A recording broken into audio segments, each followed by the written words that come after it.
The next method of concentration of ore is froth flotation process. What is the principle behind this process? The principle lies in the difference in the wetting property of the ore and the gangue particles. That is, the ore is wetted by the oil and the gangue particles are wetted by the water. This is what you call it as preferential wettability. The ore prefers to the oil and the gangue prefers water. So what is this method used for? This method is used for the metal sulfide ores such as CuFeS2 and ZnS. CuFeS2 is copper pyrite ore and ZnS is zinc blende ore. So the speciality of this method is the metals is lighter than the impurities so that they float to the surface. How do they float to the surface? They float as foam or froth. They float as foam or froth. Foam or froth is nothing but as bubbles.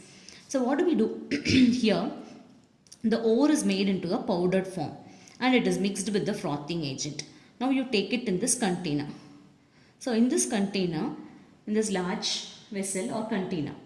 So here with the help of a motor, you just pass air into it and these blades or stirrer stirs the ore.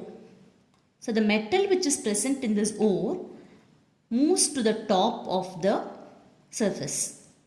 So I told you that it is mixed with the frothing agent. So when it is mixed with the frothing agent,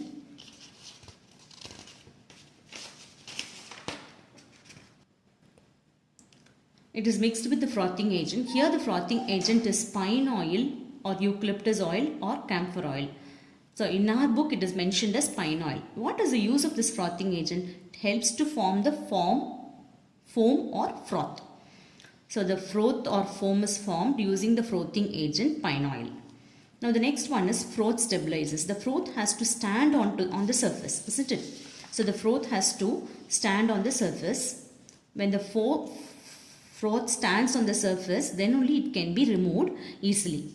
So how can it be removed easily?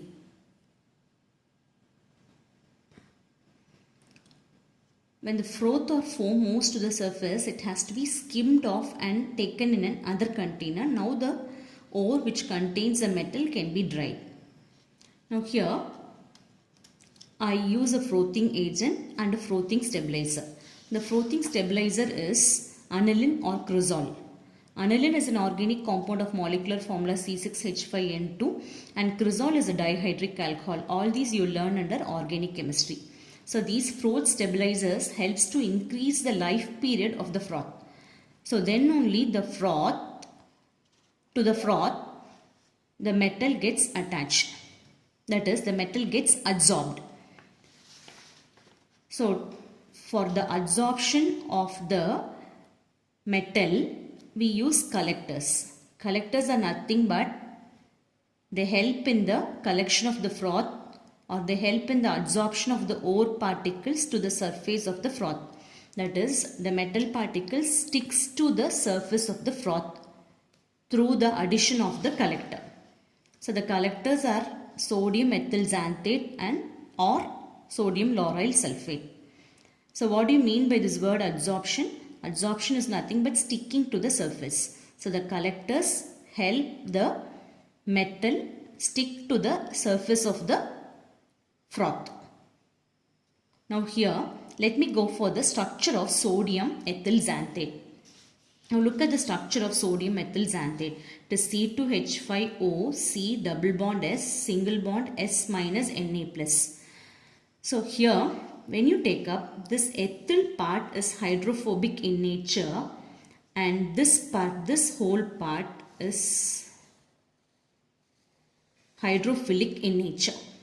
So here this ethyl part is hydrophobic, that is it is hydrophobic. The word phobia means fear. Hydrophobic means fear of water. So this part is non-polar in nature. This part is non-polar, whereas this part is polar.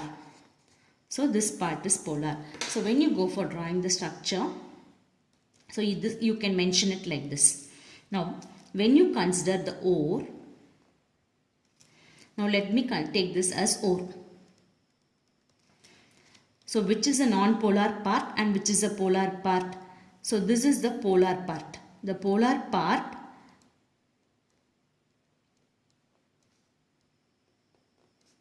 look at this how I am drawing.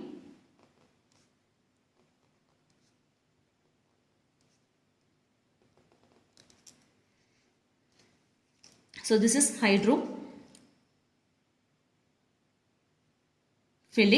and this is hydrophobic. So the hydrophilic part sticks to the ore and the hydrophobic part is left free.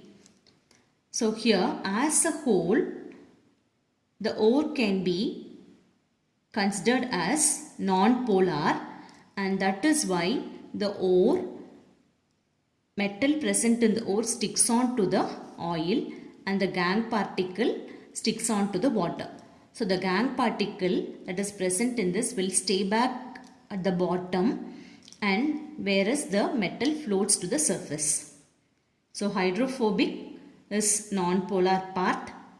Which is a non-polar part and which is a polar part now? Gangue particles polar. So whereas the ore particles are non-polar in nature. So that is what represented by the diagram over here. And coming to the next part is the depressing agent. What do you mean by depressing agent?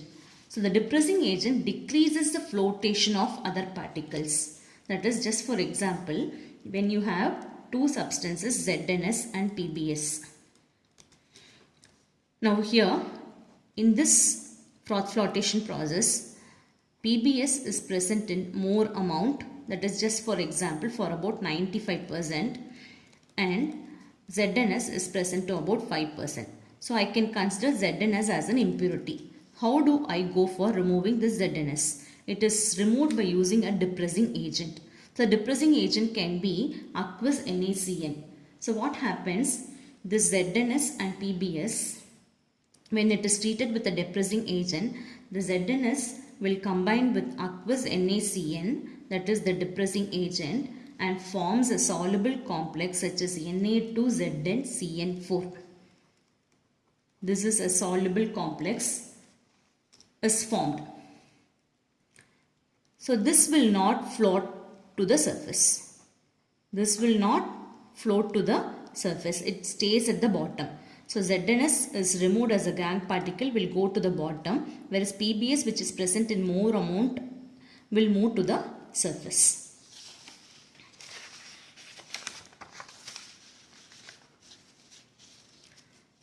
So now we are able to understand the froth flotation process in this video, students.